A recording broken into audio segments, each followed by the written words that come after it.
வணக்கம் மக்களே, welcome to the venture show. இன்னைக்கு ஷோ நம்ம பார்க்க போகிறது காக்கி த பெங்கால் சாப்டர் அப்படின்ற ஒரு தமிழ் டப்டு வெப் சீரிஸோட ரிவ்யூ.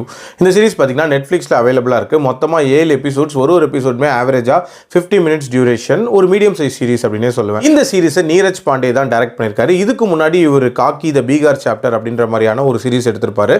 அதை தொடர்ந்து இப்போ பெங்கால் சாப்டர் அப்படின்ற மாதிரி பெங்காலில் மையமாக வச்சு ஒரு கேங்ஸ்டர் ட்ராமா எடுத்திருக்காங்க. இந்த சீரிஸோட கதை அப்படின்னு பார்த்தீங்கன்னா ஸ்டார்டிங்லேயே ஒரு லேடி போலீஸ் ஆஃபீஸர் ஒரு கன்ஃபெஷன் மாதிரி இந்த கதையை சொல்ல ஆரம்பிக்கிறாங்க. ஸோ ஸ்டார்டிங்லேயே வந்து பாகா அப்படின்ற ஒரு கேங்ஸ்டர் பற்றி காட்டுறாங்க. ஒரு பயங்கர கொடூரமான ஒரு கேங்ஸ்டர் அப்படின்ற மாதிரி அவருக்கான இன்ட்ரோ இருக்குது.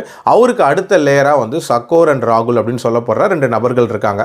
ஸோ இந்த கேங்ஸ்டர்ஸ்க்கு வந்து உதவி பண்ணக்கூடிய ஒரு பொலிட்டீஷியனாக வந்து ராய் அப்படின்றவர் இருக்காரு. இவங்களுக்குள்ள ஒரு அண்டர்ஸ்டாண்டிங்கில் இந்த சிட்டியவே கண்ட்ரோலில் வச்சிருக்காங்க அப்படின்னே சொல்லலாம். இதை ஒழிக்கிறதுக்காக ஒரு போலீஸ் ஆஃபீஸர் ஆரம்பத்தில் உள்ள வராரு. அவருக்கு என்ன நடக்குது, அதை தொடர்ந்து அர்ஜுன் அப்படின்ற ஒரு போலீஸ் ஆஃபீஸர் எப்படி கதைக்குள்ள வராரு, அவர் என்ன மாதிரியான ஆக்ஷன்ஸ் எடுக்கிறாரு, அண்ட் இந்த கேங்ஸ்டர்ஸ்குள்ள நடக்கக்கூடிய அந்த இன்டர்னல் கான்ஃப்ளிக்ட் என்ன, அண்ட் அந்த பொலிட்டிக்கல் கேம் என்ன அப்படின்ற மாதிரி நிறைய விஷயங்களை சொல்லக்கூடிய ஒரு சீரிஸ் தான் இந்த சீரிஸ். எனக்கு இந்த சீரிஸ்ல பிடிச்ச ஃபர்ஸ்ட் திங் என்ன தெரியுமா, சர்ப்ரைஸ் டெத்ஸ் அப்படின்ற ஒரு விஷயம்.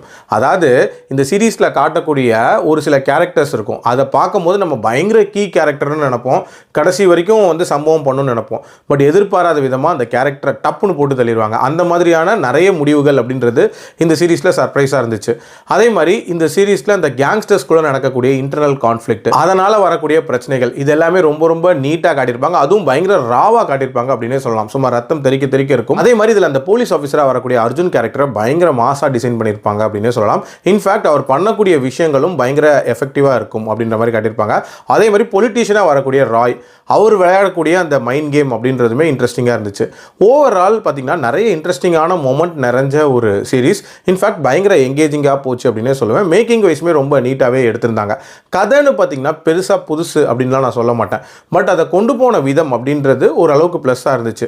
அஃப்கோர்ஸ் ஒரு சில இடங்களில் டீட்டெயிலிங் பெட்டராக இருந்திருக்கலாம். சில இடங்களில் அவங்க கன்வீனியன்ஸ்க்கு ஏற்ற மாதிரி சில விஷயங்கள் அமைச்சிருந்தாங்க. அதே மாதிரி கிளைமேக்ஸ்லாம் பார்த்தீங்கன்னா கொஞ்சம் ட்ராக் பண்ண மாதிரி இருந்துச்சு.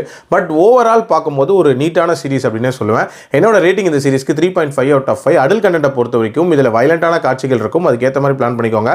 மீண்டும் அடுத்த விமர்சனத்தில் சந்திக்கிறேன். நன்றி, வணக்கம்.